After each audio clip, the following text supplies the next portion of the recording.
வணக்கம் நேயர்களே, ஆயுத எழுத்திற்கு உங்களை வரவேற்பது நான் கார்கே. தமிழகத்தில் தேர்தலுக்கான ஜுரம் பற்றி கொண்டது அப்படின்னு தான் நடந்து வரக்கூடிய கூட்டங்கள் எல்லாம் காட்டுகிறது. நேற்று அதிமுகவுடைய செயற்குழு கூட்டம், இந்த கூட்டத்தில் நிறைவேற்றப்பட்ட தீர்மானங்கள் இதெல்லாம் இருக்கிறோம். இன்னைக்கு திமுக நடத்திய மாவட்ட செயலாளர்கள் கூட்டம். இந்த மாவட்ட செயலாளர்கள் கூட்டத்தில் மாவட்டங்களிலே பெரும்பாலும் அமைச்சர்கள் இருக்கணும் அப்படின்ற அறிவுரை, எம்எல்ஏக்கள் எல்லாம் வார்டு வரை சென்று பணியாற்றணும் அப்படின்ற அறிவுரை எல்லாம் கொடுக்கப்பட்டிருக்கிறது. அதே நேரத்தில் இந்த கூட்டணி, அதாவது பாஜக அதிமுக கூட்டணியானது அதிமுகவை அச்சுறுத்தி கூட்டணிக்கு கொண்டு வந்திருக்கிறது, அடக்கி இருக்கிறது பாஜக அப்படின்ற குற்றச்சாட்டையும் முதலமைச்சர் திமுக மாவட்ட செயலாளர்கள் கூட்டத்தில் கூறுகிறார். அதே நேரத்தில் அதற்கு பதிலையும் சொல்லியிருக்கிறார் அதிமுக பொதுச் செயலாளர். அரசை கண்டித்து நடக்கக்கூடிய போராட்டத்தில் இன்னைக்கு அதிமுக பொதுச் செயலாளர் பாஜக நினைப்பது அதிமுக ஆட்சிக்கு வரணும் அப்படின்னு தான், எந்தவித நிர்பந்தமும் இல்லாமல் அமைந்த கூட்டணி அப்படின்ற விளக்கத்தை எல்லாம் கொடுத்திருக்கிறார். தேர்தல் பணிகளை முடுக்கிவிடும் திமுக அதிமுக களத்தில் முந்துவது யார் அப்படின்னு விவாதிக்கிறோம். சிறப்பு விருந்தினர்களோடு நம்முடைய வலதுசாரி ஆதரவு நிலைப்பாட்டுடன் திரு எம் குமார் நிகழ்ச்சிக்கு அவரை வரவேற்கிறேன். திமுக தரப்பிலிருந்து செய்தி தொடர்பாளர் திருமிகு ஆண்டாள் பிரியதர்ஷினி அவர்கள், அவரையும் நிகழ்ச்சிக்கு வரவேற்கிறேன். தொடர்ந்து அரசியல் விமர்சகர் திரு பொங்கலூர் மணிகண்டன், அவரையும் நிகழ்ச்சிக்கு வரவேற்கிறேன். நான் முதல்ல திரு பொங்கலூர் மணிகண்டன், நேற்று செயற்குழு கூட்டம் நடந்தது, அதிமுகவுடைய செயற்குழு கூட்டம். இன்னைக்கு மாவட்ட செயலாளர்கள் கூட்டத்தை கூட்டியிருக்கிறாங்க.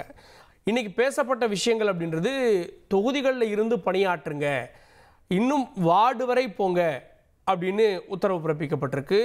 அமைச்சர்கள் மாவட்டங்களில் இருந்து பணியாற்றுங்க அப்படின்ற உத்தரவு. இதை தாண்டி வெற்றி பெறக்கூடியவரே வேட்பாளர் அப்படின்ற இடத்துக்கு போயிருக்காங்க. தேர்தல் பணிகளில் திமுக ஒருபடி முன்னாடி இருக்க மாதிரி நீங்க பார்க்கலையா?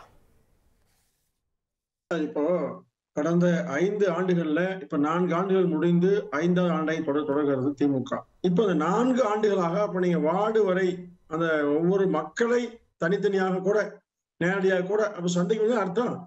அப்போ தேர்தல் நெருங்கிய நேரத்தில் இந்த மாதிரி மக்களை சந்திங்கன்னு சொன்னா, அப்ப இதுவரை சந்திக்காமல் இருந்தது ஏன்? அப்போ நீங்க தேர்தலுக்காக மட்டும்தான் இப்ப சந்திக்கிறாங்கன்றதுக்காக இதுவரை சந்திக்கலன்ற பொருள் படுமா? இல்ல, அதே சார் பொருள். நீங்க இப்ப போய் மக்களை பாருங்கன்னு சொன்னா, இந்த 4 ஆண்டுகளா மக்களை பார்த்தீங்கன்னா, நான் ஒரு செய்தி சொல்றேன் சார், ஆதாரப்பூர்வமா சொல்றேன். அதாவது சார், திமுக ஆட்சிக்கு வந்த 2021 இருந்து என்சிஆர்பி எஸ்சிஆர்பி போலீஸ் ரிப்போர்ட் படி தமிழ்நாட்டில் சட்ட ஒழுங்கு மோசமாகி 2021 1686, 2022 1690, 2023 1598, 2024 1489, 2025 இப்ப 4-5 மாதத்துல 537, ஆக 7000 கொலைகள் நடந்திருக்குங்க. 75,000 கொள்ளைகள், 5000 மேற்பட்ட போக்சோ வழக்குகள். சொல்லுங்க, என்ன சாதனை சொல்லுங்க. நீங்க மக்களை போய் பார்த்துட்டீங்கன்னா இது நிச்சயமா போகாம இல்ல. அதை கேட்போம், சாதனை என்னன்றதை கேட்போம். இது நேரடியா அக்சஸ் பண்ற அந்த பணிகள் நான் சொல்றேன். இப்போ பூத் கமிட்டிகள் அரசியல் கட்சிகள் அமைக்குது. இல்ல சார், ஒரே நிமிஷம். தமிழ்நாட்டு மக்களை திமுக வாய்க்கு ஒவ்வொரு வார்த்தையிலும் தமிழர் தமிழ் தமிழ் தமிழ் சொல்றீங்களே, தமிழ்நாட்டில் இருக்கிற தமிழ் தானே கொல்லப்படுற. அந்த தமிழன் கொல்லப்படுகிற 7000 தமிழ் கொல்லப்பட்டிருக்கானே, உங்களுக்கு காதில் விழுகாது. அப்போ நீங்க இதுவரை தூங்கி இருக்கீங்களா? உங்க நிர்வாக திறன் இவ்வளவுதான். அப்போ ஐயா வெள்ளகோவில் சாமிநாதன் என் ஊர் அருகாமல 3 கொலை ஆச்சுங்க. 6 மாசம் மேலாச்சு. இன்று வரையும் குற்றவாளி யாருன்னு தெரியாததுக்கு பிறகு இப்ப ஈரோடு மாவட்டம் சிவகிரியில விளாங்கன்ற வலசுல 2 தம்பதியர் கொலை செய்யப்படுறாங்க. அப்போ தொடர்கதையாக கிராமங்களில் இப்படி அப்பாவி மக்கள் கொலை செய்யப்படுகிற அளவுக்கு சட்ட ஒழுங்கு மோசமாக இருந்தால் என்ன காரணம்? குற்றவாளிகளுக்கு அச்சம் இல்ல, குற்றவாளிகள் சிறைக்கு போய் வெளியே வந்துடுறாங்க. சரி, நீங்க எதிர்கட்சியா அந்த குற்றச்சாட்டை வைக்கிறீங்க. நான் என்ன கேட்கிறேன், தேர்தல் அரசியலை நோக்கிய பாதையில திமுகவுடைய களப்பணி ஒரு படி முன்னாடி இல்லையா நான் கேட்கிறேன். நான் தேர்தல் அரசியல சொல்றேன். நீங்க ஆளுங்கட்சியாக இருக்கிற போது எப்பவுமே வேகமாக தெரியுங்க. ஏன்னா அதிகாரம் இருக்குது, பண வசதி இருக்குது, அமைச்சர்கள் இருக்காங்க. அப்போ முழு இயந்திரத்தையும் பயன்படுத்தி அந்த வேலையை செய்வாங்க. அப்போ பாக்குற போது வேகமா தெரியுங்க. ஆனால் மக்கள் மத்தியில நிலைமை என்ன இன்றைக்கு? இப்போ கடந்த திமுக ஆட்சிக்கு வருகிற போது நீங்க சொன்ன வாக்குறுதி, வேணா எங்களுடைய பெருமதிப்புக்குரிய அக்கா வந்திருக்காங்க, ஆண்டாள் அக்கா வந்திருக்காங்க, அவரை பெரிதும் மதிக்கிறேன். அக்கா வேணா தேர்தல் வாக்குறுதியை முழுமையா எடுத்து கையில் வச்சுக்கா, ஒவ்வொரு வாக்குறுதியா படிச்சு சொல்லுங்க. நான் சொல்றேன், நான் மனசாட்சியோட பேசலாக்கா, நானும் பேசுறேன். உண்மையில் ஒவ்வொரு வாக்கு டிக் பண்ணுங்க. 100% வாக்கு நிறைவேறியிருந்தா அல்ல 80% வாக்கு நிறைவேறியிருந்தா நான் பேச விட்டுறேன். உண்மை சொல்ல 80% வாக்குறுதிகள் நிறைவேற்றப்படவில்லை. பொய்யாக தமிழ்நாட்டு மக்கள் மத்தியில நாங்கள் கொடுத்த வாக்கு நிறைவேற்ற வேண்டும் என்று மக்களை ஏமாற்ற திமுக முயற்சிக்குங்க. இப்படி இருந்தும் கூட தமிழ்நாட்டு மக்கள் மாணவர்களுக்கு கல்விக்கடன் எப்படி சொன்னீங்க? ஏமாத்தலாமா சார்? நியாயமா அது? அதே மாதிரி பாருங்க, ஆனாளையார் நல்லாரு, பாண்டியாறு புன்னம்பலா 65 ஆண்டுகளாக திமுக வாக்குறுதி கொடுத்துட்டே வருது. அதற்கான ஒரு சின்ன சமைக்க கூட இல்ல. அப்போ எதற்காக வாக்குறுதி தரீங்க? மக்களை ஏமாற்றமா? அப்ப 2026 நீங்க அமைக்கிற வியூகம் எல்லாம் மக்கள் மத்தியில் எதிர்விடாது. மக்கள் உங்களை தூக்கி எறிய தயாராக விட்டாங்க. கேட்போம். தொடர்ந்து நம்முடைய விடுதலை சிறுத்தைகள் கட்சியிலிருந்து திரு பாவலன் அவர்களும் இணைந்திருக்க நிகழ்ச்சிக்கு அவரை வரவேற்கிறேன். நான் ஆண்டாள் பிரியதர்ஷினி அவர்கள்ட்ட, அமைச்சர்கள் மாவட்டங்களில் இருந்து பணியாற்றுங்க, சென்னையில் அடிக்கடி இருக்க வேணாம், நீங்கள் வார்டு வர போங்க அப்படின்ற அந்த அறிவுரை ஒரு கட்சி தலைவர் அப்படி கொடுப்பார். ஆனால் ஒரு ஆளுங்கட்சியை நடத்தக்கூடிய அரசின் தலைவர் அவர் சொல்கிறாருன்னா அதுக்கு இன்னொரு பொருள் இருக்கு. அப்போ நீங்கள் இது வரைக்கும் பண்ணலை அப்படின்ற பொருள் பார்க்குறாரு பொங்கலூர் மணிகண்டன். எனக்கு ஒரே ஒரு கேள்வி தான் இருக்குது. நம்ம அதிமுகவை சார்ந்த இவங்கெல்லாம் இந்த மாநிலத்தில் தான் இருக்காங்களா, இல்லை இங்கே நடக்கிற விஷயங்கள் என்ன, நம்முடைய திமுக அரசு என்ன மாதிரியெல்லாம் செயல்பாடுகள் செய்துட்டு வருது அப்படிங்கிறதெல்லாம் அவங்க பேப்பரில் பார்க்குறாங்களா, இல்லை நியூஸில் தெரிஞ்சுக்கிறாங்களா? எதுவுமே தெரியல. திடீர்னு தூக்கத்துலேருந்து முழிச்சு எழுந்து ஆஹா சிவாஜி இறந்துட்டாரா அப்படின்னு கேட்குற மாதிரி இருக்குது அவங்க கேட்குறதெல்லாம். அதை தவிர இன்றைக்கு அவர்களுடைய தலைவர் சொல்லி இருக்கிறார் அல்லவா, இது மிக அற்புதமாக அன்பாக ஏற்படுத்தப்பட்ட ஒரு கூட்டணி அப்படிங்கிறது. அதை நிச்சயமாக நம்ம எப்படி பார்க்கலாம்னா, சக்கர வியூகத்தில் அவங்க மாட்டிக்கிட்டு இருக்காங்க. பிஜேபிங்கிற சக்கர வியூகத்தில் அதிமுக போய் மாட்டியாச்சு. முதல்ல அதை மீட்டெடுக்க சொல்லுங்க. எங்க கட்சியை நாங்க பாத்துக்கிறோம், எங்களுடைய தலைவர் இருக்கிறார், நாங்கள் கட்சி ரீதியா அவங்க கேட்கல, ஆட்சி ரீதியா நீங்க என்ன பண்ணீங்க, இன்னைக்கு அமைச்சர்கள் போறாங்க, எம்எல்ஏக்கள் போறாங்க அப்படின்னா நீங்க எதுவுமே பண்ணல அப்படின்றதான பொருள்னு கேட்கிறேன். இல்ல அவங்க அதான் நான் சொன்னேன், அவங்களுக்கு எதுவுமே தெரியல. இப்போ இன்றைக்கு எங்களுடைய தலைவர் இப்படி சொல்லி இருக்கிறார் என்பதனால் இது நாள் வரைக்கும் போகவே இல்லை அப்படிங்கறது அர்த்தமே கிடையாது. இந்த நம்முடைய திராவிட முன்னேற்ற கழகம் 1969 67 அதற்கு முன்பாக 57 எப்படி நீங்க எடுத்துக்கிட்டாலும் சரி, எந்த காலத்திலும் மக்களோடு நாங்கள் இணைந்து இருந்திருக்கிறோம். இப்போ மட்டும் இல்லை, இந்த திமுக என்கின்ற அந்த மிகப்பெரிய இயக்கம் என்பது தினம் தினம் தமிழ்நாடு முழுக்க ஏதாவது ஒரு இடத்துல நிகழ்ச்சி நடத்திக்கிட்டு தான் இருக்கும். அது கலை சார்ந்ததாக இருக்கலாம், அரசியல் சார்ந்ததாக இருக்கலாம், எதுவே இளைஞர்களுக்கானதாக இருக்கலாம், மகளிருக்கானதாக இருக்கலாம், விளையாட்டு சார்ந்ததாக இருக்கலாம். அப்படியாக எங்களுடைய அமைச்சர்களும் அந்தந்த மாவட்டத்தில் மாவட்ட செயலாளர்கள் மிக அற்புதமாக பணியாற்றி கொண்டிருக்கிறார்கள். இன்னொன்னே சொல்லணும், அமைச்சர்களுக்கு கட்சி வேலையும் இருக்கிறது, அமைச்சக வேலையும் இருக்கிறது, பொதுமக்கள் கொடுக்கின்ற அந்த மனுக்களுக்கு நிவாரணம் எடுக்கக்கூடிய வேலையும் இருக்கிறது. எல்லாவற்றையும் தொடர்ந்து ஒரு கலங்கரை விளக்க மாதிரி எல்லா இடத்துக்கும் சுத்தி சுத்தி சுத்தி அவங்க ஒளி கொடுத்து கொண்டே இருப்பதுதான் அவர்களுடைய பணி. யாராவது ஒருத்தர் அந்த செய்திகளில் வராமல் இருக்கிறாராங்கிறத நீங்க சொல்லுங்க பார்க்கலாம். எந்த துறை எடுத்துக்கிட்டாலும் மிக உச்சபட்சமாக நம்முடைய தமிழ்நாடு 9.69 விழுக்காடு பொருளாதாரத்தில் முன்னிலையில் இருக்கிறதுன்னா எப்படி வந்துரும்? திடீர்னு ஒருத்தர் அதானியோ அம்பானியோ வெற்றி பெற்றதால் ஒன்றியத்தில் அப்படி ஒரு நிலை வந்திருக்கு. ஆனால் இங்கே பெரும்பாலானவர்கள் வெற்றி பெற்றிருக்கிறார்கள். அதனால் இந்த பொருளாதார வளர்ச்சி வந்திருக்கிறது. பொருளாதார வளர்ச்சி எப்போது வரும் அதை சொல்லுங்க முதல்ல. தேர்தல் அரசியலுக்கு வந்து இல்லை, இதுவும் தேர்தல் அரசியல் தான். அப்படின்னா அந்த தேர்தல் அரசியலுக்காக சொல்கிறார் எங்களுடைய தலைவர் அப்படின்னு சொல்றீங்கல்ல, நிச்சயமாக இல்லை. இது கூடுதலாக நீங்கள் கொஞ்சம் கூட கண்ணிமைக்கும் நேரம் கூட நீங்கள் சோபி உட்கார்ந்து விடக்கூடாது. நாங்கள் நிச்சயமாக நல்ல திட்டங்களை கொடுத்திருக்கிறோம், அதனால் மக்கள் எங்களுக்கு வாக்களிப்பார்கள் என்ற அந்த நம்பிக்கை மட்டும் போதாது, மீண்டும் களத்துக்கு செல்லுங்கள் என்று ஒரு மிகப்பெரிய தலைவர். எப்படி கூடுதல் எச்சரிக்கை காரணம் அதிமுக பாஜக கூட்டணியா? கூடுதல் எச்சரிக்கை காரணம் இவர்கள் சொல்லுகின்ற இந்த மாய்மால கருத்துகள். நேற்றைக்கு நம்முடைய நிர்மலா சீதாராமன் அவர்கள் சொல்கிறார்கள் எஸ் என்ற எழுத்தில் ஆரம்பிக்கும் ஒரு வார்த்தை அப்படின்னு. எவ்வளவு மிக கண்டனத்துக்குரிய வார்த்தையை அவர் பயன்படுத்துகிறார் முதல்வரை பார்த்து. அப்படிப்பட்டவர்கள் வந்து பொய் சொல்லும்போது கூடை கூடையாக மூட்டை மூட்டையாக பொய்யை அள்ளிவிடும் போது எப்போதுமே பொய் உண்மை தன்னை நிலைநிறுத்தி கொண்டு வெளியே வருவதற்குள் பொய் உலகத்தை சுற்றி வந்துவிடும் சொல்லுவாங்கல்ல, அப்படி இவர்கள் சொல்லுகின்ற பொய்கள் எல்லாம் இந்த உலகத்தை மிக விரைவாக சுற்றி வந்துவிடும். அதை தடுத்து நிறுத்த வேண்டும் என்றால் நீங்கள் எச்சரிக்கையாக இருக்க வேண்டும். தமிழக மக்களை எச்சரிக்கையாக பாதுகாப்பாக காப்பாற்ற வேண்டும் என்கின்ற அந்த உணர்வைத்தான் நாங்கள் பார்க்கிறோமே தவிர இவர்கள் சொல்வதை போல் தமிழ்நாட்டில் இவர்கள் என்ன செய்தார்கள் பட்டியல் போட ஆரம்பிச்சா எங்களுக்கும் மிகப்பெரிய பட்டியல் இருக்கிறது. அதற்கு சான்றுதான் நான் அந்த 9.69 என்கின்ற பொருளாதார வளர்ச்சியை சொன்னேன். எல்லாமே நன்றாக இருக்கின்ற ஒரு இடத்தில் தான் எங்கே அமைதியும் நிதானமும் பாதுகாப்பும் மக்களுடைய வாழ்க்கையும் முன்னேறி இருக்கிறதோ அங்கேதான் இது மாதிரியான ஒரு பொருளாதார வளர்ச்சி இருக்க முடியும். ஆனால் சக்கர வியூகத்தில் மாட்டிக்கொண்டிருக்கின்ற இபிஎஸ் அவர்கள் தங்கள் கட்சியை பார்க்க வேண்டும். அந்த கட்சியோட ஸ்டியரிங் எங்க இருக்கு, டயர் எங்க இருக்கு, கார் எங்க இருக்கு, ஸ்டெப்னி எங்க இருக்கு, எதுவுமே தெரியல. நேற்று அவர்கள் மாநாடு நடத்தி இருக்கிறார்கள், கூட்டம் நடத்தி இருக்கிறார்கள். இதற்கு அவர்கள் அமித்ஷாவிடமிருந்து அனுமதி பெற்றிருப்பார்கள். நாங்கள் இப்படி நடத்திக்கிறோம், இதுக்கு நாங்க உட்கட்சி விவகாரத்தை நாங்களே தலையிட போறோம் அமித்ஷா கேக்குறாரு. ஆமா, அவர்கள் அப்படிதான் சொல்லுவாங்க வெளியில. அததான் நான் சொல்றேன், பொய் என்று. அந்த பொய்யைத்தான் மக்கள் நம்புகிறார்கள். ஊடகத்தின் ஆங்கராக இருக்கக்கூடிய நீங்களே அதை தானே நம்புறீங்க. அதைத்தான் நாங்கள் எச்சரிக்கைப்படுத்துகிறோம். திரு குமார், அதிமுகவை அச்சுறுத்தி அடிபணிய வைத்திருக்கிறது பாஜக அப்படின்ற குற்றச்சாட்டை முதலமைச்சர் முன்வைத்திருக்கிறார். பதில் அது தேர்தல் அரசியலுக்காக பயன்படுத்துகிற வார்த்தை. அந்த மாதிரிலாம் இப்போ எடப்பாடி பழனிசாமி அவர்களும் சொல்லியாச்சு. அப்படியெல்லாம் எந்த கட்சியவும் எந்த தலைவர்களையும் அடிமைப்படுத்தி கொத்தடிமைகள் மாதிரி நடத்தலாம் முடியாது.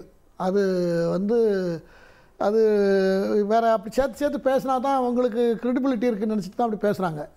ரெண்டாவது, பாஜகவோட கூட்டணி வச்சுட்டதால இப்போ அவங்கள பற்றி யோசிச்சு பார்க்கணும். திமுக நீங்கள் 67லேருந்து பாருங்கள், 67ல் கூட்டணி, 71ல் கூட்டணி, 80ல் கூட்டணி, அதுபோல் 99ல் கூட்டணி, எல்லா கிட்டத்தட்ட 4-5 முறை காங்கிரஸோட இன்னை வரைக்கும் கூட்டணி. அதேபோல் பிஜேபியோட கூட்டணி. அப்படியான தேசிய கட்சியோட கூட்டணி வச்சா உடனே அந்தால கபலீகரம் பண்ணிடுவாங்களா? அது என்ன லாஜிக்? அது எனக்கு அது புரியவே இல்லை. நம்மள நாளைக்கு இப்படி திருப்பி கேட்பாங்களே. இது அவங்க சொல்றது அதிமுகவுடைய தலைமைத்துவத்துக்கே கேள்வி வந்துரும் அப்படின்றதால அடிபணிந்து விட்டது அதிமுக. அப்படியெல்லாம் கற்பனை சார், கற்பனை சார். அதிமுகவில் அது 35 வருஷம் ஆட்சியில் இருந்த கட்சி சார் தமிழ்நாட்டில். இல்ல சார், 19ல கூட்டணியில இருந்தீங்க, 21ல இருந்தீங்க, அப்பெல்லாம் அந்த கேள்வி வரல. கூட்டணி இல்லைன்னு சொல்லி பிரிஞ்சு போய் ஒரு தேர்தலை சந்திச்சுட்டு திடீர்னு சேர்றப்போ அரசியல் ஒவ்வொருத்தருக்கு இருக்கக்கூடிய அந்தந்த காலகட்டத்துக்கு இருக்கக்கூடிய அந்தந்த நேரத்தில் இருக்கக்கூடிய தேர்தல் காலங்களில் பொது எதிரின்னு ஒருத்தர் தீர்மானம் பண்ணிவிட்டு அவரை எப்படி விரட்டுறது, அதுக்கு கூட்டணி அமைக்கிறது ராஜாஜி காலத்திலேருந்து நடந்திருக்கிறது. ஆகையினால இதெல்லாம் பாஜக கூட சேர்ந்துட்டு அதனால் கபலீகரம் பண்ணிடுவாங்கங்கிற ஒரு ஸ்டேட்மெண்ட்டெல்லாம் நான் படித்தேன். ஆனால் அது சரியில்லை. ஏன்னா அவங்களே ஆரம்பத்திலேருந்தே கூட்டணியில் தானே வந்திருக்காங்க. கூட்டணி இல்லாமல் இன்னே தேதி வரைக்கும் ஒரு திமுக ஆட்சி அமைச்சதாகவே இல்லையே. கம்யூனிஸ்டோட கூட்டணி ஆரம்பத்திலே, அதுக்கப்புறம் எல்லா டைம் இன்னே வரைக்கும் கூட்டணி. அவங்க அப்படியே தான் இருக்காங்க. 4 எம்எல்ஏ, ஒரு எம்பி, இப்படி தான் இருக்காங்க. திருமாவளவன் கூட இருக்காரு. அவருக்கு முதலமைச்சருக்கும் அவங்களுடைய வாரிசுபடியே மன்னராட்சி சொல்லல. பாஜகவோடு கூட்டணி அப்படின்றது ஆபத்தா. என்ன ஆபத்து? என்ன பாஜக? அப்ப இவங்கள பாஜக கூட இருந்தாங்கல்ல 99ல இருந்து, என்ன இவங்களுக்கு என்ன ஆபத்து வந்தது? அதுக்கு பதில் சொல்லுங்களேன். என்ன ஆபத்து? யாராவது சொல்லட்டும்.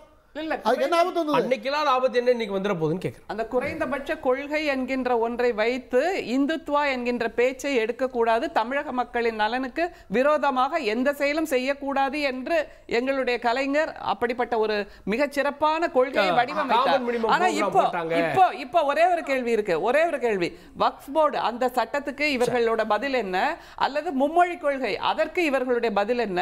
அப்படி நிறைய கேள்வி வந்துகிட்டே இருக்குல்ல, அதுக்கு என்ன பதில் சொல்ல போறாங்க? வக்ஃப் போர்டுக்கு இருக்கிற சொத்தை காப்பாத்திக்குங்க, இருக்கிற சொத்தை ஆவணப்படுத்துங்க, இருக்கிற சொத்தை பழைய காலத்தை போல இப்ப இல்ல, எல்லாம் டிஜிட்டல் மயமா இருக்கிறது. அது இது உங்களுக்குள்ள சொத்து தான் அப்படிங்கிறதுக்குரிய ஆதாரத்தை கொடுத்துக்கொண்டு நீங்க அதை பதிவு செய்து வைத்துக் கொண்டால் பிற்காலத்தில் எந்த பிரச்சனையும் வராது. மூணாவது பார்ட்டியால் தலையிட்டு அந்த சொத்தை கபலீகரம் பண்ற விஷயங்கள் நடக்காது.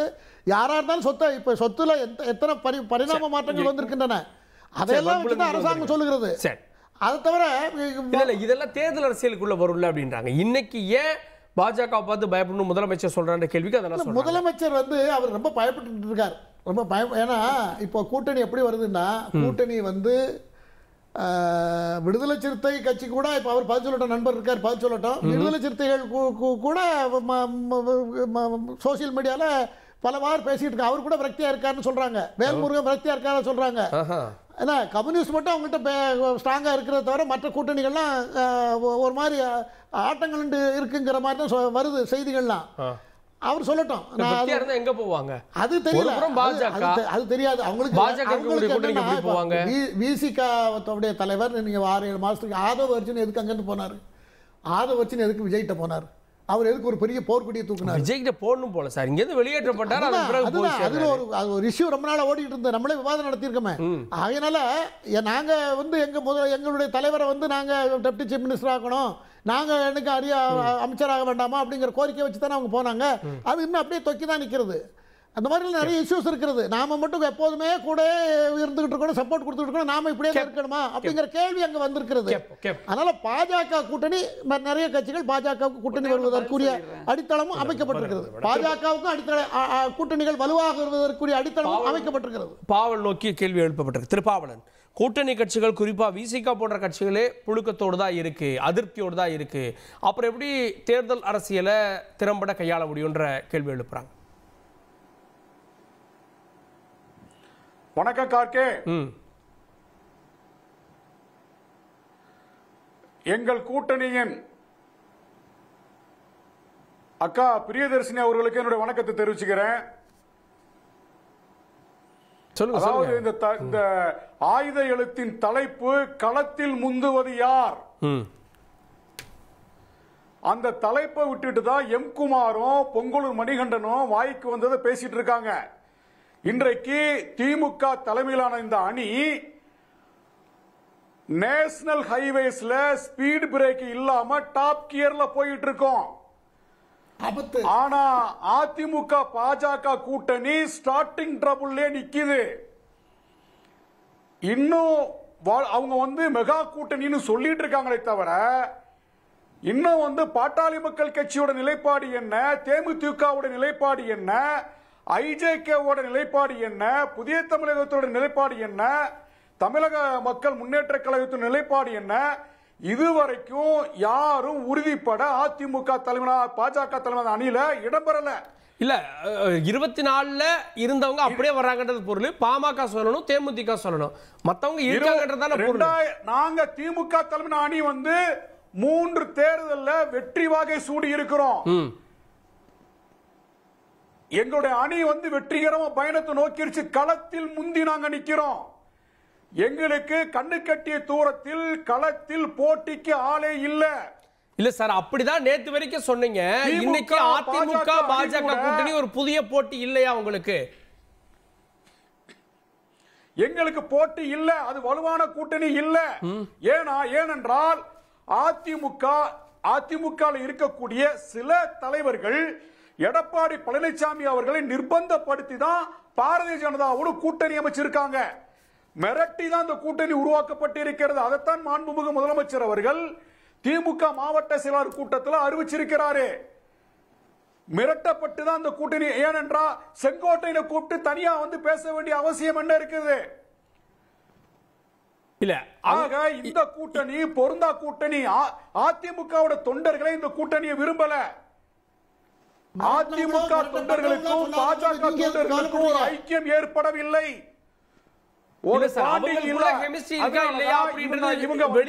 உங்களுக்கு எப்படி தெரியும்? அதிமுக பாஜக இப்ப ஒரு வருஷத்துக்கு முன்னாடி இந்த கூட்டணி அமைஞ்சிருக்குது. ஒரு 10 மாசத்துல அவங்க 2 பேரும் ஒண்ணா ஓட்டு கேட்டு போகணுன்றதுக்காக தானே. திமுக எங்க கிட்ட ஒரு ஐக்கியம் இருக்குது, எங்க கிட்ட ஒரு பாண்டிங் இருக்குது திமுக அணியில. ஆனா அதிமுக அணியில அது இல்ல. நான் கேட்கிறேன், இப்ப ஏன் இதனால இப்ப ஏற்கனவே 2024 2021 அதிமுக தலைமையில் இடம்பெற்ற அணிகள்ல ஏன் இதுவரைக்கும் கூப்பிட்டு பேசி ஒரு மெகா கூட்டணியை உருவாக்க முடியல? பாமக ஆட்சியில பங்கு கேட்குது. அன்புமணி ஆட்சியில கூட்டணி ஆட்சின்னு சொல்றாரு, ஆட்சியில பங்கு கேட்கிறாரு. ஏற்கனவே பாரதிய ஜனதாவுடைய அமித்ஷா உள்துறை அமைச்சர் இது கொலிஷன் கவர்மெண்ட் சொன்னாரு. அதாவது கூட்டணி அரசாங்கத்தை அமைப்போம் சொன்னாரு. என்டிஏ கூட்டணின்னு சொன்னாரு. அதிமுக தலைமையிலான அணின்னு சொல்லல, என்டிஏ கூட்டணி சொன்னாரு. 2021 மோடி படத்தை போடாம தான் அதிமுக தொண்டர்கள் தேர்தல் வேலை செஞ்சாங்க. தமிழ்நாட்டில் இந்த கூட்டணி இபிஎஸ் தலைமையில அப்படின்ட்டார். அது பெரிய 2021 தேர்தல்ல இல்ல 2021 தேர்தல்ல எடப்பாடி அவர்களை முதலமைச்சராக ஏற்றுக்கொள்ள மாட்டோம்னு தான் பாஜக தொண்டர்கள் அன்றைக்கு வேலை செஞ்சாங்க. ஆக 2021 ஏற்பட்ட அந்த முட்டல் மோதல் இன்று வரை தொடர்ந்து கொண்டிருக்கிறது. அவர்களுக்குள் எந்த விதமான ஐக்கியம் ஏற்படாது. பெரிய திமுக தலைமை அணி போட்டிக்கு ஆளே இல்லாமல் முன்னேறி செல்கிறது. சார், பொங்கலூர் மணிகண்டன், 3 தேர்தல்களை எதிர்கொண்ட ஒரு கூட்டணி, இந்த களத்துக்கு போகக்கூடியவங்ககிட்ட ஒரு கெமிஸ்ட்ரி இருக்கு. இன்னைக்கு அதிமுக பாஜக இவங்க 2 பேர்கிட்டையும் ஒரு களத்துக்கு போகக்கூடியவங்ககிட்ட ஒரு உறவு இருக்கா அப்படின்ற கேள்வியை ஏற்படுத்துறார். திமுக இந்த 4 ஆண்டு கால முடிவில் 3 ஆண்டுகளை கடந்த 3 ஆண்டுகளை தொடர்ந்து அடுத்த தேர்தலை பற்றி மட்டுமே பேசிக் கொண்டிருக்கிறது. மக்கள் நல திட்டங்களை பற்றி கவலையப்படல. அதாவது இந்த தேர்தலை ஜெயிக்கணும், அந்த தேர்தல் ஜெயிக்கணும், இப்படியே இந்த 26 தேர்தலுக்காக இந்த 3 ஆண்டுகளாக பேசிக்கொண்டே வந்தீங்கன்னா மக்களுக்கான செய்ய வேண்டிய பணி யார் பண்றதுங்க? இப்போ 21ல வாக்கு கொடுத்தீங்க, ஆட்சி அமர்த்தியாச்சு, பரிசோதனை பண்ணி பார்த்தாச்சு ஸ்டாலினுடைய நிர்வாகத்திறனை. அவர் நிர்வாகத்திறனை ஒண்ணுமே இல்லை, 0. எனவே இந்த ஆட்சி வேண்டாம் என்று மக்கள் பேசுறாங்க. மக்கள் விரும்பி அமைத்த கூட்டணி தான் இந்த பாஜக அதிமுக கூட்டணி. இன்று கூட சென்னை நடந்த அந்த பொதுக்கூட்டத்துல அதிமுக பொதுச்செயலாளர் தெளிவா பேசியிருக்காரு. பாஜகங்கிற பூச்சாண்டி காட்டி மத்தியில் பாருங்க, அதாவது எந்த திட்டங்களை கொண்டு வந்தீங்க? மருத்துவக் கல்லூரியோ சட்டக்கல்லூரியோ காலனி பூங்கோ அதிமுக கொண்டு வந்தது. திமுக ஆட்சிக்கு என்ன பண்ணுனீங்க? 4000 ரூபாய் கொடுத்தவரை தாண்டி சொல்வதற்கு எதுவுமே இல்ல. இப்படிங்க பிஜேபி அப்புறம் எப்படி 2024ல 40-40 ஜெயிக்கிறாங்க சார்? அதாவது அதுதான் சொல்றது. நீங்க மோடிக்கு எதிராக ராகுல் காந்தி ஆதரவாக வாக்கு போட்டாங்க ஒன்று, அதிமுக தனியாக நின்றது, வாக்குகள் பிரிந்து ஜெயிச்சாங்க. அதே மாதிரி அதிமுக பிஜேபி இணைந்திருந்தால் நிச்சயமாக வெற்றி பெற மாறி இருக்குங்க. அது மிகப்பெரிய தவறுதான். இப்ப ஒண்ணும் இல்ல, இந்தியாவுல அதிக ஆண்டுகள் இந்த நாட்டை ஆண்ட கட்சி யாருங்க? காங்கிரஸ் கட்சி. அவர்கள் அதிகமாக மாநிலங்களை கலைத்தாங்க. 356 பயன்படுத்தி மிசா கொண்டது அவங்கதான், எமர்ஜென்சி கொண்டது அவங்கதான். இப்ப ஈழத்துல 1.5 லட்சம் தமிழர்களை கொண்டு குவித்தது அவர்கள் தான். இப்படி மக்கள் விரோத தமிழர் விரோத கட்சியால் காங்கிரஸ் இருக்கிற போது அந்த காங்கிரஸை தழுவியே திமுக இயங்குவது ஏங்க? அண்ணாவால் அந்த அழிக்கப்பட்ட கட்சி காங்கிரஸ் கட்சி. அண்ணா அழித்த காங்கிரஸ் கட்சியை மீண்டும் உயிர்ப்பித்து தங்களோட வைத்துக் கொண்டு ஏன் கொண்டு இருக்கிறீங்க? அப்ப என்ன கொள்கை? காங்கிரஸ் எங்க கூட வரும் அப்படின்லாம் 2024ல சொல்லிட்டு இருந்தீங்கல்ல சார்? சார் நீங்க இல்ல அது சொல்ல, அது ஊடகங்களா பேசப்பட்டது, அதிமுக சொல்லவே இல்லை. நீங்க ஒரு விஷயம் பாருங்க, பாஜகவை கூட்டணி சேர்த்துக் கொண்டு பயணிப்பு என்பது அதிமுக விருப்பம். அதிமுக எடுத்த முடிவினால உங்களுக்கு இமாலய வெட்டி நினைச்சேன்னா கற்பனை பண்ணீங்கன்னா 26 சந்திப்போம். நிச்சயமா சொல்றேன். இல்ல அவங்க சொல்றது இதே கூட்டணி நாங்க எதிர்கொண்டிருக்கோமே, 21ல எதிர்கொண்டிருக்கோமேன்னு கேக்குறாங்க. சார் இதே தவறு. 2019 உண்மையில் அதிமுகவுக்கு பெருந்தோல்வி நாடாளுமன்ற தேர்தலை மறுக்க முடியாது. 5-6 லட்சம் வாக்கு வித்தியாசம் ஏற்படும்.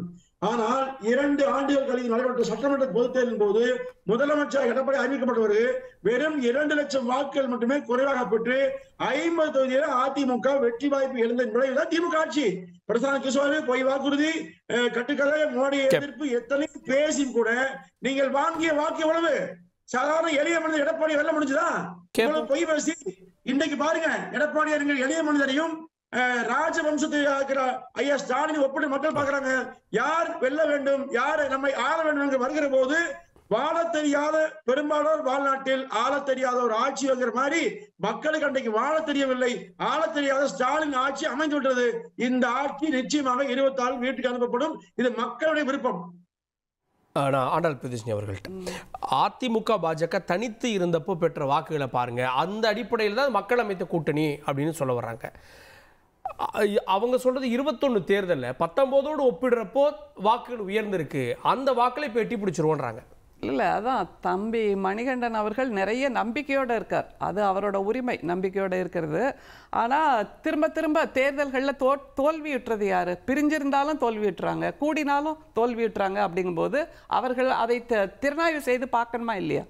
வாக்குகள் கூடி இருக்குங்கிற அந்த ஒரு கொள்கை மட்டும் அடிப்படையில் தான் இந்த கூட்டணி அமைஞ்சிருக்கு இன்னைக்கு அதிமுக பாஜக. அதான் திருநாய்வுன்னு எதை சொல்றீங்க? ஒரு இளங்கோவன் பிரிஞ்சிருந்தா அது திமுகவுக்கு சாதகமா 40ல வெற்றி கிடைச்சது, கூடி இருந்தா சேர்ந்தா ஒரு 10 தொகுதி கிடைச்சிருக்குன்னு வேலுமணி சொன்னாரு. இல்ல, அவர் சொல்றாரு. பட் நடந்ததா? உண்மையில என்ன நடந்தது? 40க்கு 40 பெற்றது யார்?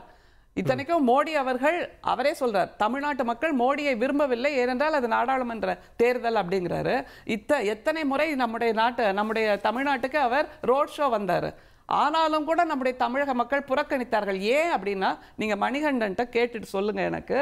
மும்மொழி கொள்கையில் இவங்களோட நிலைப்பாடு என்ன? பிஎம் ஸ்ரீ ஸ்கூல், இவங்க எதுக்கெல்லாம் மக்கள்கிட்ட போய் நிற்க போகிறாங்க, எதை சொல்லி நிற்க போகிறாங்க? முதல்ல அதை கேளுங்க. குழந்தைகளுக்கு எதிராக இருக்கிறது பிஜேபி, அதனோடு நாங்கள் கூட்டணி வைத்திருக்கிறோம். 3வது 5வது 8வதுல பொது தேர்வு நடத்த போகிறாங்க. இல்லைன்னா நீங்கள் டீடைன் ஆகிடுவீங்க, அடுத்த வகுப்புக்கு போக முடியாது ஹிந்தியை படிக்காததால். அப்படின்னா தமிழ்நாட்டு குழந்தைகளுக்கு எதிராக இருக்கிறார்கள். இப்போ பக்கத்தில் இருக்கிற கேரளாவில் கல்வி அமைச்சர் சிவன்குட்டி கூட தமிழ்நாட்டை போல் நாங்களும் இந்த பிஎம் ஸ்ரீ திட்டத்தை எதிர்க்கிறோம், வழக்கு போட போகிறோம் சொல்ல அந்த துணிச்சல் அவருக்கு இருக்கு. ஆனால் அதிமுகவுக்கு இருக்கா? அப்புறம் அடுத்தது நீட் தேர்வுக்கு கையெழுத்து போட்டது இவர்கள் தான். அப்புறம் தமிழ்நாட்டில் நடக்கக்கூடிய இந்த டிஎன்பிஎஸ்சி தேர்வுகளில் வெளிமாநிலத்து இளைஞர்கள் கூட தமிழ் தெரியாவிட்டாலும் இங்கே வந்து பதவி ஏற்கலாம், பணி செய்யலாம் திட்டத்தை கொண்டு வந்தது இவர்களுடைய ஓபிஎஸ். இல்லைன்னு மறுத்தால் உண்மையாயிடுமா? இல்லையே, உண்மையாயிடுமா? இல்லைன்னு மறுத்தாலும் அப்போது அந்த திட்டத்தை நிறைவேற்றியது மோடி அவர்களின் அச்சுறுத்தலால் நிறைவேற்றியது ஓபிஎஸ். அதை மறுக்க முடியாது. அப்படின்னா தமிழ்நாட்டு இளைஞர்களின் வேலை வாய்ப்பை இவர்கள் பறித்திருக்கிறார்கள். அது மாதிரி அந்த விஸ்வகர்மா திட்டத்தின் மூலமாக இளைஞர்கள் பள்ளி கல்வி முடித்த இளைஞர்கள் கல்லூரிக்கு போக விடாமல் மோடி அவர்கள் ஒரு சூழ்ச்சியை செய்கிறார்னா அதற்கு இவர்களுடைய நிலைப்பாடு என்ன? ஓகே, மத்திய அரசு சார்ந்த விஷயங்கள் அதிமுக நிலைப்பாடு என்னன்னு கேட்குறீங்க. நேற்று அதிமுக செயற்குழு கூட்டத்தில் மொழி விவகாரம், கல்விக் கொள்கை, கச்சத்தீவு, இன்னும் சொல்லணும்னா தொகுதி மறுவரையறை, இதெல்லாம் கையில் எடுத்து அரசுக்கு எதிரான மனநிலையிலிருந்து திசை திருப்ப திமுக போடுற நாடகம் அப்படின்னு தீர்மானம் நிறைவேற்றியிருக்கு. இதுல எங்க அரசுக்கு எதிரான திசை திருப்பல்னு நீங்க சொல்றீங்க? இது எல்லாமே மக்கள் நலம் சார்ந்தது இல்லையா? தொகுதி ஏற்றின தீர்மானம், அதான் அவங்க ஏற்றின தீர்மானங்களா அதை நாம வெளிப்படுத்தலாம். இது மக்கள் நலம் சார்ந்தது.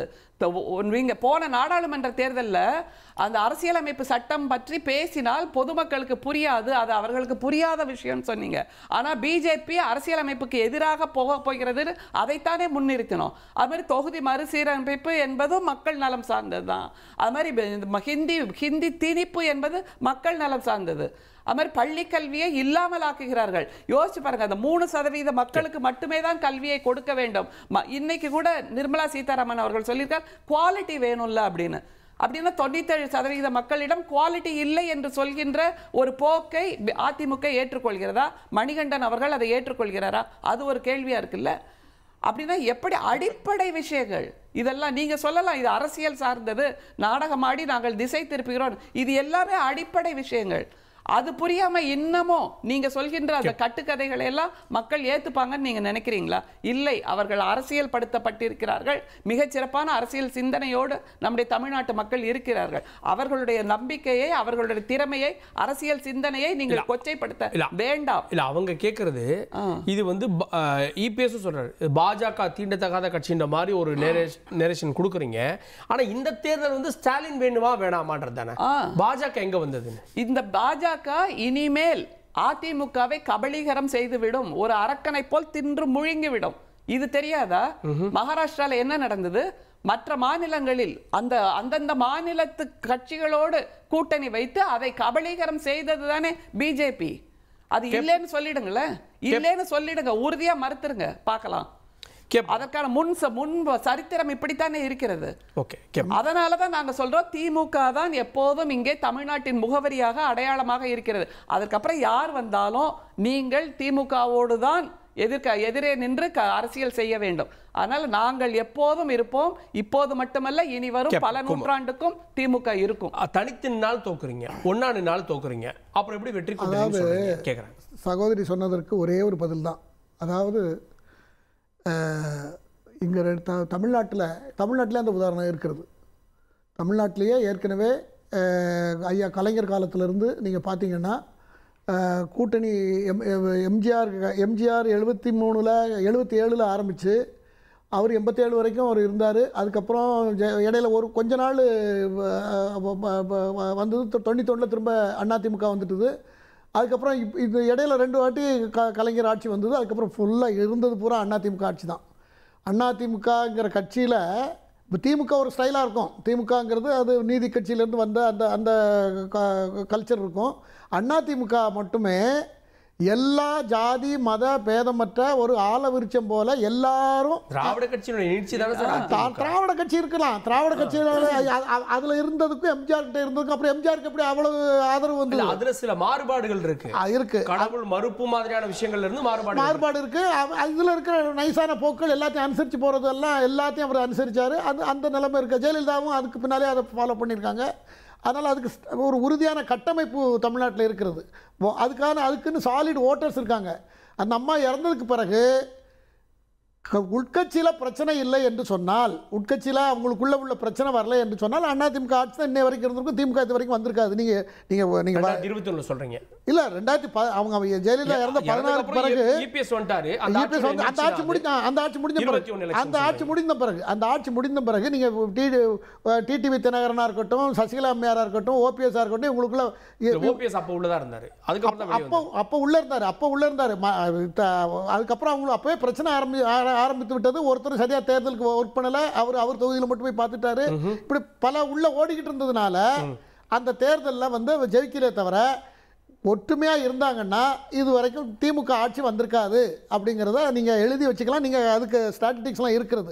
அவங்க எடுத்த ஓட்டு என்ன, ஒவ்வொருத்தரும் எடுத்த ஓட்டு எல்லாத்தையும் கூட்டினீங்கன்னா 2021 திமுக அதிமுக எடுத்த ஓட்டு 39.29%. ஆனால் திமுக எடுத்து 37.7% தான். ஆனால் காங்கிரஸுக்கு ஓட்டு அதில் கூட சேர்ந்ததுனால எங்க திரும்ப சொல்லுங்க. 2021 செக் பண்ணுங்க. 2021 சொல்லுங்க. திமுக 37.7, காங்கிரஸ் 7-8%. காங்கிரஸ் ஒரே நிமிடம் சார். 2021 அவங்க 4.3% தான் காங்கிரஸ். இல்ல மொத்தம் 5% ஓட்டு டிஃபரண்ட் இருக்கு சார் மொத்தத்துல. ஆமா கூட்டணி கிடையில பாத்தீங்கன்னா 5%க்கு மேல ஓட்டு டிஃபரண்ட். இது ரொம்ப நியரஸ்ட் தான். ரொம்ப நியரஸ்ட் தான். அந்த கட்சியில இருக்கிற அந்த அம்மா அந்த 4.5 வருஷம் எடப்பாடி பழனிசாமி அவர்கள் அந்த கோவிட்-19 காலகட்டத்தில் அவர் சரியா தான் நடத்திட்டு இருந்தாரு. எல்லாரும் பாராட்டியிருக்காங்க. மத்திய அரசும் அப்பப்போ பாராட்டி இருக்கிறது. அதெல்லாம் நடந்திருக்கிறது. ஒரே நிமிஷம். 10 ஆண்டுகள் ஆன்டி இன்கம்பன்சி, அதை தாண்டி 75 சீட்டு ஜெயிச்சது பெரிய விஷயம் அப்படின்னு அரசியல் பார்வையாளர்கள் சொல்றாங்க. ஆனா 5 வருஷம் திமுகவுடைய செயல்பாடு, அதிமுக 5 வருஷம் செயல்படுவதற்கான ஸ்பேஸ் என்ன இருந்துச்சுன்னு கேட்குறேன். அதாவது 5 வருஷம் செயல்படுறதுக்கு அவங்க எதிர்க்கட்சியாக தானே இருக்காங்க.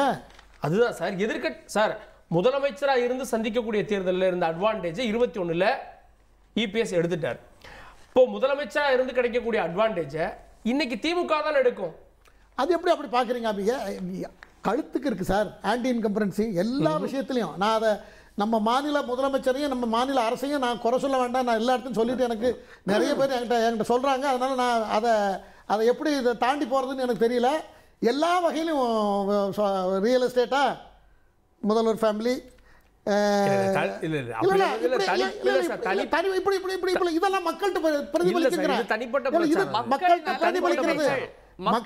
பிரதிபலிக்கிறது.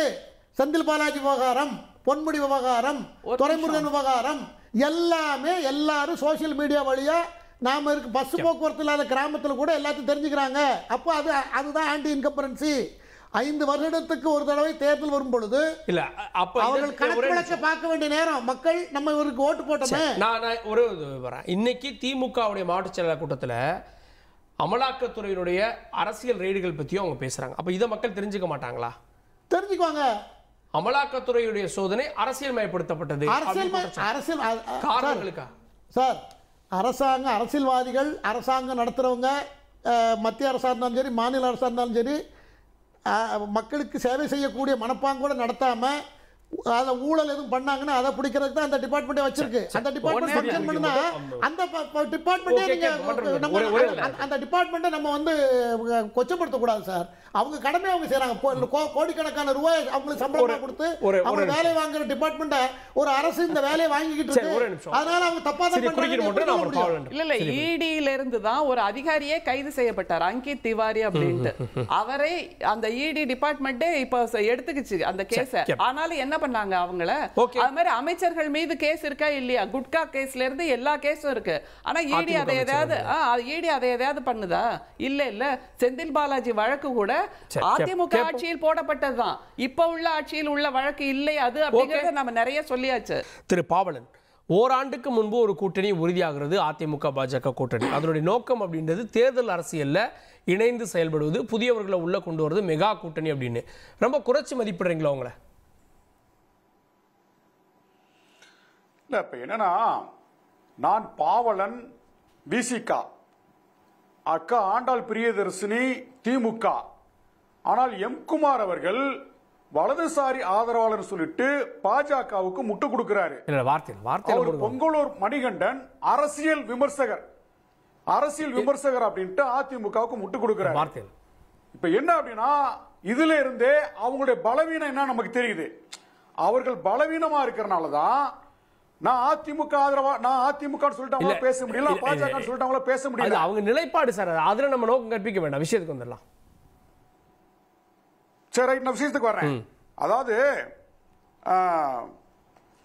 குறைத்து மதிப்பிடுறீங்களோ கூட்டணியை, அதிமுக பாஜக கூட்டணியை குறைத்து மதிப்பிடுறீங்களோ அப்படின்னு கேட்டேன். ஆமா, நான் குறைச்சு தான் மதிப்பிடுறேன். அதிமுக அந்த 4 ஆண்டு காலத்துல நல்ல எதிர்க்கட்சியா செயல்பட்டார்களா? பாரதிய ஜனதா அப்பர் ஹேண்ட் எடுத்தாங்க, அப்பர் ஹேண்ட் எடுத்து அதிமுகவை பின்னுக்கு தள்ளினாங்க. ஆனா பாரம்பரியம் உள்ள அதிமுகவுக்கு தலைமை தாங்கக்கூடிய எடப்பாடி பழனிசாமி பாரதிய ஜனதாவை பேச விட்டு வேடிக்கை பார்த்தாரு. ஒரு நல்ல எதிர்க்கட்சியா அதிமுக வந்து செயல்படல. அடுத்து இன்றைக்கு அதிமுகவில் இருக்கக்கூடிய சிறுபான்மையினர் வாக்குகள் பாஜகவோட அவங்க கூட்டணி வைக்க போறதுனால அந்த அதாவது இஸ்லாமியர் வாக்குகள், கிறிஸ்தவ வாக்குகள் அத்தனையுமே திமுக அணிக்கு, அதாவது ஏற்கனவே திமுக அணியில இருக்குது, கொஞ்சம் நஞ்சம் அங்க இருக்கக்கூடிய வாக்குகளும் திமுக அணிக்கு இந்த தேர்தல் வரக்கூடிய 2026 தேர்தல் ஏன் விஜய்க்கு போகாதுன்னு நினைக்கிறீங்க? ஏன் விஜய்க்கு போகாதது? விஜய்க்கு போகாது. விஜய் நான் ஆட்சியிலும் பங்குதாரன், அதிகாரத்திலும் பங்குதாரன்னு ஓப்பனா சொன்ன பிறகும் விஜய் நாடு யாருமே போகல.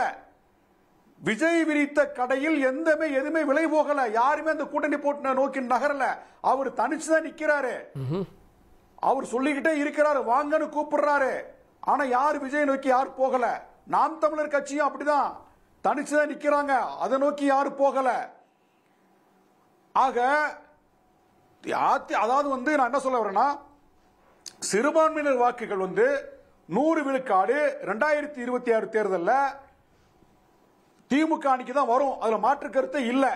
இன்றைக்கு வக்பு வாரிய திருத்த சட்டத்திற்கு எதிராக திமுக வழக்கு போட்டிருக்கு, விசிக வழக்கு போட்டிருக்கு.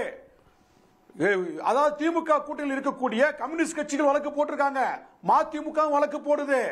நாங்க தான் இஸ்லாமியர்களுக்கு பாதுகாப்பு எதிர்த்து ஓட்டே போட்டுருச்சு சார் நாடாளுமன்றத்தில். இருக்கட்டுங்க, இருக்கட்டும். நாடாளுமன்றத்தில் அதிகமா பேசுனது யாரு?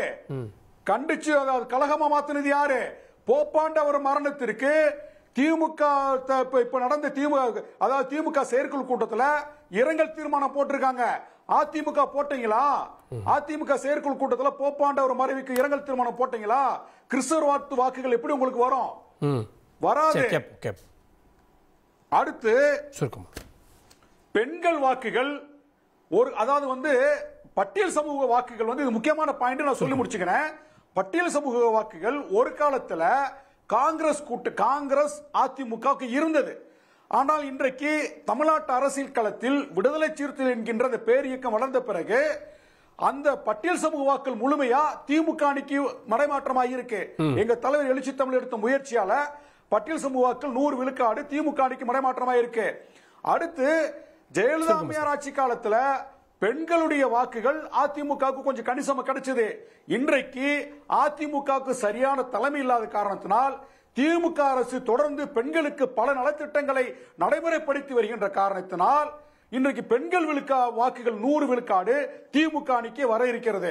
ஆக சிறுபான்மையினர் வாக்குகள், திமுகவுக்கு ஏற்கனவே இருக்கக்கூடிய வாக்குகள், பட்டியல் சமூகத்துடைய வாக்குகள், ஒட்டுமொத்தமா தமிழ்நாட்டில் இருக்கக்கூடிய அந்த மெஜாரிட்டியான வாக்குகள் திமுக அணிக்கு வந்து மடைமாற்றம் ஆகிற காலத்துல 2026 திமுக அணி மகத்தான வெற்றி பெறும்.